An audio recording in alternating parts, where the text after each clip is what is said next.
Hello students, आज की इस वीडियो में मैं आपके लिए काफ़ी इम्पोर्टेंट इन्फॉर्मेशन लेकर आया हूं क्लास 12th हिंदी के एग्ज़ाम को लेके और जो कि आपके काम आएगी। और इस वीडियो को कंप्लीट देखना, सारे डाउट जो है मैं क्लियर करने की कोशिश करूंगा। अब देखो, आपको पता होगा 40 एमसीक्यू आ रहे हैं, सुन नहीं लिया होगा वो तो। उसके साथ में कुछ फ़ोटो वोटो भी आ रहे हैं पेपर में, कुछ किताबों में से प्रश्न ही नहीं आ रहे हैं। बहुत गड़बड़ मामला चल रहा है। अपठित गद्यांश पद्यांश आ रहे हैं, काफ़ी सारी चीज़ें बोली जा रही हैं। और पेपर कैसा आ रहा है भाई, करड़ा आएगा, डिफिकल्ट आएगा कि आसान आएगा, सारी चीज़ों के बारे में इस वीडियो में मैं बात करूंगा। शुरू करते हैं वीडियो को। मैं हूं अजय और आप देख रहे हैं CCL चैप्टर। लेकिन वीडियो शुरू करने से पहले आपको बता दूं, अगर आपको हरियाणा बोर्ड क्लास 12th के किसी भी सब्जेक्ट के इंपॉर्टेंट क्वेश्चन या मॉडल पेपर सॉल्यूशन की वीडियो देखनी है, डिस्क्रिप्शन में प्लेलिस्ट का लिंक मिल जाएगा, वहां से देख सकते हो। उसके अलावा अब की बार जो है हमने ये वेबसाइट है हमारी, गूगल पर जाकर सर्च कर लेना cclchapter.com। इस वेबसाइट पर आपको हरियाणा बोर्ड क्लास 12th के लिए सारा जो है स्टडी मटेरियल मिल जाएगा, old question paper, model papers with answer की, इंपॉर्टेंट क्वेश्चंस वगैरह। और इस वेबसाइट पर अब की बार सोप का भी एक सेक्शन ऐड किया गया है, जहां से आप हरियाणा बोर्ड के लिए क्लास 12th के लिए इंपॉर्टेंट क्वेश्चंस की पेड PDF खरीद सकते हो, इंपॉर्टेंट क्वेश्चन वाली, ठीक है, जिसमें आपको कम क्वेश्चन पढ़कर ज़्यादा जो है आप स्कोर कर सकते हो। परचेज करने का मन करे तो CCL25 कोड यूज कर लेना, ताकि आपको डिस्काउंट भी देखने को मिले। हिंदी, इंग्लिश और फिजिकल एजुकेशन जो सब्जेक्ट हैं विद आंसर हमने बना रखे हैं इंपॉर्टेंट क्वेश्चन। बाकी सब्जेक्टों में सिर्फ क्वेश्चंस हैं, और वो क्वेश्चन भी हमने कोशिश करी है कम से कम क्वेश्चन करके आपको जो है अच्छा स्कोर दिलाने में हेल्प कर पाएँ। अब देखते हैं पेपर के बारे में बात करते हैं। पेपर जो है किस तरीके से रहने वाला है। देखो, एक चीज़ बताता हूँ तुमको मस्त वाली, तुम्हें पता होगा या नहीं होगा मुझे नहीं पता। अब देखो, 11th का पेपर था 15 फरवरी 2024 को, जो कि हो चुका है एग्जाम। और वो पैटर्न, जो पैटर्न 11th क्लास की हिंदी को दिया गया था, सेम पैटर्न आपकी क्लास यानी 12th क्लास की हिंदी को भी दिया गया है। लेकिन पैटर्न बदला पाया गया पेपर के अंदर। देखो क्या क्या बदला था। और पेपर में डिफिकल्टी लेवल क्या था, पहले उसके बारे में बात कर लेते हैं। डिफिकल्टी लेवल जो पेपर का था वो बहुत इजी था, नॉर्मल पेपर था। मतलब इतना नहीं कह सकता मैं कि ज़्यादा इजी भी था कि तुम आंख बंद करके टिक्के मार दोगे, इतना भी इजी नहीं था। लेकिन हाँ, ऐसा था कि तुम अच्छा स्कोर कर सकते थे हिंदी के अंदर, 11th वाले भी। और 12th में भी सेम सा जो पैटर्न है, सेम डिफिकल्टी लेवल देखने को मिल सकती है। अब देखो, बताता हूँ क्या क्या पैटर्न थे आपके। शुरू में उनके में भी आया हुआ था अपठित गद्यांश, जिसमें आपको एक पहरा दिया जाता है, उसको पढ़ो और प्रश्नों के उत्तर दो।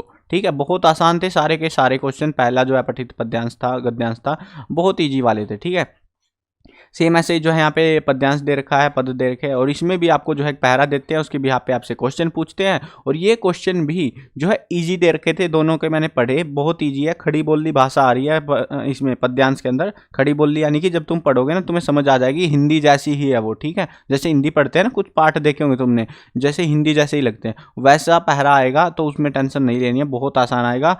एक चीज जरूर पढ़ के जाना, उसमें किसी भी पंक्ति का अलंकार पूछा जा सकता है, इस चीज का तुम थोड़ा ध्यान रखना। बाकी वो फालतू चीजें नहीं पूछेंगे, इजी आएगा पहले। ठीक है, उसके बाद में आगे बढ़ते हैं। आगे जो है हमें क्वेश्चन मिलेंगे काव्य खंड के 5, और 5 मिलेंगे MCQ है ये, और 5 मिलेंगे आपको जो है कहानी वाले पोर्शन गद्य खंड से। ठीक है, दोनों में उसमें भी आ रखे थे, 11th में भी, सेम आपके में भी ऐसे ही देखने को मिलेंगे। उसके बाद में वितान से 5 MCQ कन्फर्म है, ये भी आपके आएंगे। ठीक है, और सारे टॉपिक्स की वीडियो मैंने बना रखी है, अगर तुमको देखनी हो किसी टॉपिक की वीडियो, सबकी बना रखी है मैंने। अभिव्यक्ति माध्यम से 5 MCQ कन्फर्म है, ये भी आपके आएंगे। व्याकरण में से 5 MCQ बोला है, वो भी आपके आएंगे, और जिसमें आपको जो है वाक्य शुद्ध करने, और साथ में जो है आपको समास और संधि जो है यहाँ पे दी जा सकती है MCQ पोर्शन में। नैतिक शिक्षा से भी 5 MCQ आने हैं, वो पक्का वही आएंगे, 5 MCQ आएंगे आपके। ठीक है, और उसके बाद में यहाँ पे हुई थी गड़बड़। ये तो थे हमारे MCQ पोर्शन 8 क्वेश्चन तक। उसके बाद में गड़बड़ क्या हुई, देखो यहाँ पे आपको जो है क्वेश्चन दे रखा है, पद्यांश की सप्रसंग व्याख्या कीजिए, या फिर तुम्हारा मन करे व्याख्या नहीं करने का तो तुम प्रश्नों के उत्तर दे दो। ये कविता और पाठों के नाम तो सबके पढ़ के जाने हैं, पाठों के भी कविताओं के भी, बहुत काम आएंगे, नंबर अब की बार आ रहे हैं पक्का। अब उसके बाद में उन्होंने क्या करा, जो गद्यांश था ना, गद्यांश में देखो तुम लोग, यहाँ पे एक पहरा दे रखा है, सप्रसंग व्याख्या कीजिए, और यहाँ पे एक पहरा दे रखा है जिसके साथ में क्वेश्चन दे रखे हैं। 11th के मॉडल पेपर में भी इन्होंने ऐसा ही कहा था, लेकिन ऐसा नहीं हुआ। यहाँ पे आपको जो है चांस है कि इस वाले हिंदी वाला जो कहानी वाला पोर्शन है, इसमें आपको क्वेश्चन वाला पहरा ना देखने को मिले। इस चीज़ का ध्यान रखना, कहीं तुम सोचो कि पहरा मिलेगा, पहरा का चांसेस कम हो गए हैं क्योंकि 11th का पैटर्न थोड़ा सा छेड़खानी हुई है उसके साथ में भी, और आपके वाले में भी हो सकती है ये सेम चीज़ देखने को मिल सकती है। उसके बाद में यहाँ पे जो है काफ़ी सारे स्टूडेंट इस फोटो को देख के डर गए थे पेपर में, पता नहीं क्या आएगा। 11th वालों के में भी दे रखा था, दिया ही नहीं भाई पेपर में, बोले प्रिंट वरिंट नहीं करवा रहे हम इन डोंडरों को। इन्होंने क्या करा, एक चैप्टर जो है आपको देखो यहाँ पे जैसे कि हरियाणा सरकार की महत्वाकांक्षी योजना, इनके ऊपर एक जो है लेख लिखना है, रचनात्मक लेख लिखना है। अप्रत्याशित विषयों पर लेखन वाला जो पाठ है ना अभिव्यक्ति माध्यम का, उस वाले में से है ये, और उसमें से क्वेश्चन नहीं आएगा कुछ भी, ऐसा एक लेख लिखना आएगा जिसमें आपको अपने पास से ही कुछ लिखना पड़ेगा, ठीक है। बाकी पूरे अभिव्यक्ति माध्यम में से बड़े क्वेश्चन मत करना एक भी पार्ट के, ठीक है। तो वहां से कुछ नहीं आ रहा, वैसे मैंने वीडियो बना दी थी पहले, पैटर्न बदल बदल के पता नहीं क्या चाह रहे हमसे। तो एक ही पार्ट है, उसको पढ़ लेना, उसमें भी कुछ पढ़ो ना पढ़ो फर्क नहीं पड़ता। और जो एमसीक्यू आएंगे वो शुरू सी के पाठों में से आ जाएंगे, 2-3 पार्ट है शुरू के, उनमें से आएंगे, और बाकियों में से कुछ नहीं पूछ रहे, ये बस क्या ही बोलूँ मैं इनको। अब बहुत इजी पेपर आ रखा था, एमसीक्यू ही थे, बाकी तो तुम्हें अपने पास से टेपना था। इनके अंदर जो है जो आपके क्वेश्चन थे 5-5 नंबर वाले, वो सेम ऐसे ही आ रखे थे, इनमें कोई डिफिकल्टी नहीं थी। टेक्सचुअल क्वेश्चन पे थोड़ा ध्यान देना।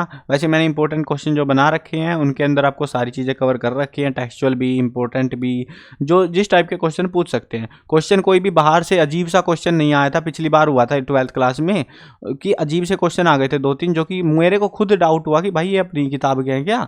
लेकिन अब की बार ऐसा कोई क्वेश्चन नहीं आएगा आपको देखने को, अजीब सा क्वेश्चन देखने को नहीं मिलेगा। बाकी सारा पैटर्न आपका सेम रहेगा। एक तो आपको गद्यांश पे ध्यान देना है कि उसमें जो है क्वेश्चन वाला पोर्शन के चक्कर में अगर हो तो उसको जो है यहाँ पे बदला जा सकता है, क्वेश्चन नहीं भी आ सकते हैं, ठीक है। दूसरा आपका ये है कि अभिव्यक्ति माध्यम में जिसको ये लग रहा है कि पूरी किताब रट के जानी पड़ेगी, तो सिर्फ एमसीक्यू पढ़ लो शुरू के 3 चैप्टरों के, वो भी नहीं पढ़ना चाहते। इंपॉर्टेंट क्वेश्चन की वीडियो बना रखी है मैंने एमसीक्यू की अभिव्यक्ति माध्यम में, तो एमसीक्यू वाली वीडियो देख लेना, भले इंपॉर्टेंट क्वेश्चन वाली मत देखना। उसमें मैं देखो सीधा बता रहा हूँ, भले ही मैंने मेहनत कर लिया, लेकिन मैं कह रहा हूँ तुमको कि मत देखना, कोई फायदा नहीं होने वाला तुमको, क्योंकि उसमें से कुछ नहीं दे रहे ये लोग, है ना।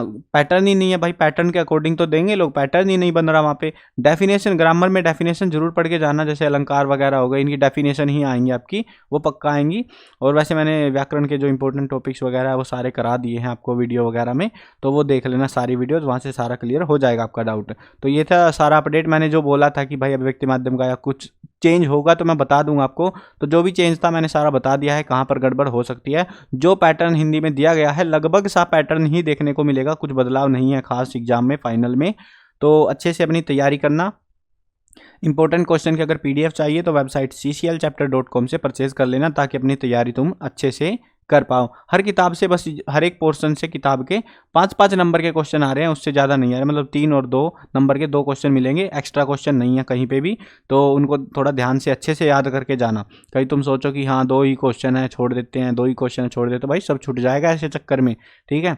और क्वेश्चन जो है नैतिक शिक्षा के जो मेन जो है कहानी वाले जो चैप्टर हैं, मतलब जिनके अंदर किसी की वीर गाथा या ऐसी कुछ कहानियाँ जीवनी सुना रखे ना, वो वाले चैप्टरों में से क्वेश्चन थोड़े ज़्यादा पूछे जा सकते हैं, 2 क्वेश्चन जो आएंगे, बाकियों में से थोड़े चांसेस कम ही रहेंगे, ठीक है।